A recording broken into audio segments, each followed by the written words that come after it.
दोस्तों, आपने इस कहानी का पार्ट 1 और पार्ट 2 भाग तो देख ही लिया होगा, तो चलिए बढ़ते हैं पार्ट 2 भाग से आगे की ओर। ठीक है, आपने मेरी बात नहीं मानी।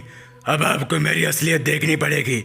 मैं रूही नहीं, एक शैतान हूँ और तुम्हारा खून भी चाहूंगी। ये डरावनी आवाज़ सुनकर उन्हें पछतावा हुआ कि उसने उसे बैठाकर बहुत बड़ी गलती कर दी है। अभी वो लोग कुछ कर पाते कि तभी उसका चेहरा बहुत ही खौफनाक हो गया, जिसे देखकर वो दोनों कांप गए। रुद्रा ने पिंटू को देखा, जो उसे देखकर डर गया था। वो पूरा हिल गया था। उसने अपना ट्रक तेज करने की कोशिश की, लेकिन उसने देखा कि उसका ट्रक बंद हो गया था। उसने अपना ट्रक स्टार्ट करने की कोशिश की, लेकिन कुछ नहीं हुआ।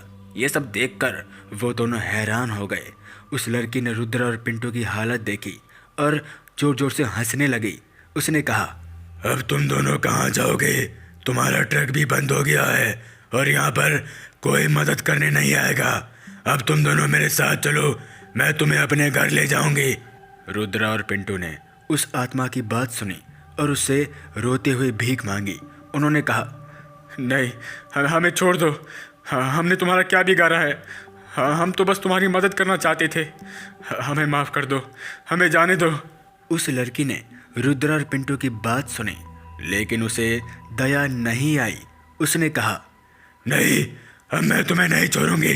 तुम्हें मरना पड़ेगा, तुम्हें मरना पड़ेगा। इतनी डरावनी आवाज़ सुनकर वो दोनों के कान फट रहे थे।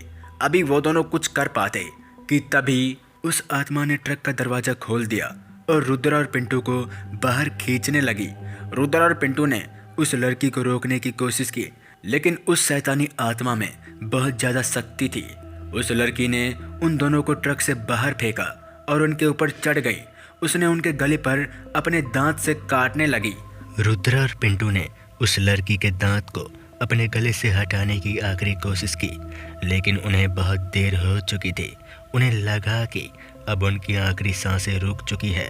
उनकी आंखें बंद होने लगी, लेकिन वो दोनों बड़ी मशक्क़त से उस शैतानी आत्मा से फिर भी संघर्ष कर रहे थे, लेकिन वो आत्मा बहुत ही शक्तिशाली थी।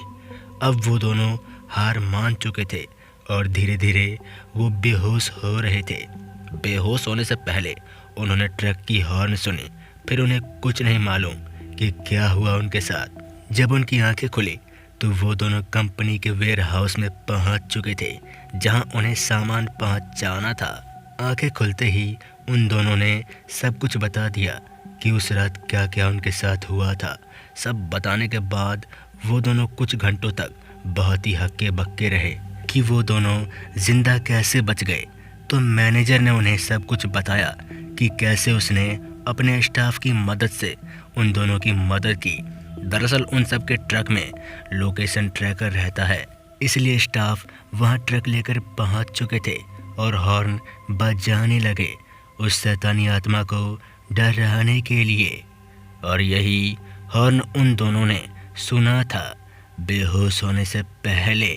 फिर वो स्टाफ बिना देरी किए हुए पवित्र गंगा जल उस शैतानी आत्मा पर छिड़क देते हैं और देखते ही देखते वो आत्मा वहीं जलकर राख हो जाती है और उसे मुक्ति मिल जाती है। ऐसे उन दोनों की जान बची।